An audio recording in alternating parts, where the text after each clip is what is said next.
Hello, my name is Ash. Now in this video, we're going to look at the Canon M50 Mark II.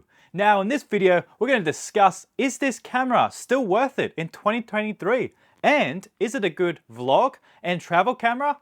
Well, let's find out.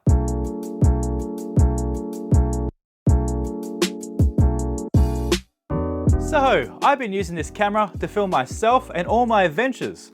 And so far, I've been pretty impressed. I'm actually really impressed the image you can pull off with this camera. Now there are better cameras out there, but for the price point of this camera, which is $1,000 or less, it's a pretty good deal. But just having a small camera that can also shoot in 4K, only at 25 frames per second though, which is a little bit of a downside for this camera. So now with the 4K, it actually does crop into the micro four thirds sensor, which is a shame. It can get pretty grainy at times, but there is a third-party way by Viltrox. This is a really good speed booster. It's actually quite magic as well. So when you put it on and shoot in 4K, you'll actually get a wider image because it doesn't actually crop in. So if you shoot at a 24, it'll stay more around that 24 focal range. There are better smaller cameras out there, but for the price point, this is a really good camera. The lens that it comes with, if you choose that, is an EF-M 15 to 45 millimeters. It's an f3.5 to a 6.3, it's an STM lens. I have shot a lot of content on this stock lens and it looks great and it looks fantastic shooting outside, but when you bring it to inside and maybe the sun goes down, the images might look a bit grainy because you can't open up your iris to get more light in, so you might have to look at prime lenses or even a more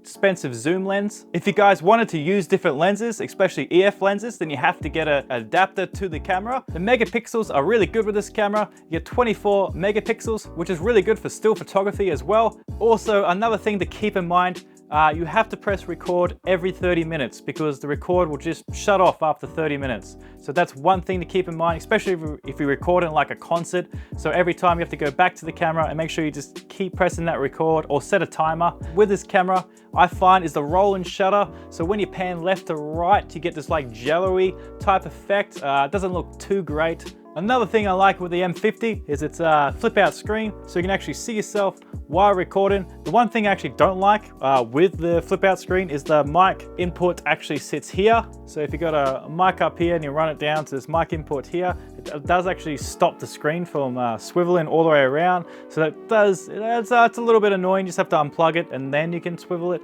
But that's just a little minor feature that I don't really like. I think they could have placed the mic maybe somewhere else. You can also add LUTs into this camera. So I've been running the Cine Style color gamut, which has been really nice. It allows me to get a flat image and open it up and make all the colors pop. I use Resolve to do this. It does have peaking for focus. Nice layout, easy menu I find. So the M50 has good touch focus at 1080p.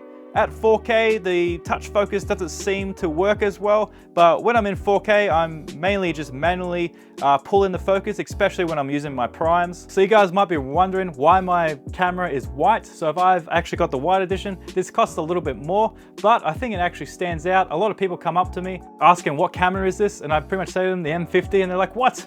How did you get the white one? So I'm pretty happy with that. So it just makes me stand out a little bit more while filming, which might be a good or bad thing. I don't know, depends. Overall, this is a great camera still, I think in 2023. It's just a fantastic small little camera. It's great on its price. You can add modifications to this camera to make it run better, to make the images stand out more, especially with the Viltrox adapter, reducing that crop factor in 4K. That makes the image look so much better, especially at 4K, because you're not cropping into that image. You're getting that full sensor now. Okay, so hopefully you guys enjoyed this video. Hopefully you've taken some useful information from this. Whether or not you want to buy one of these cameras, make sure you guys hit the subscribe button and click that notification bell, because I'll be going traveling soon, so you get to see more footage from this camera. So if you're on the fence of buying this camera, just wait. I got more content coming soon. And who knows, I might even be fighting a kangaroo. You just don't know what happens here in Australia. Who knows what I'll be doing, but there'll be more videos on the way. So stay tuned. Catch you guys.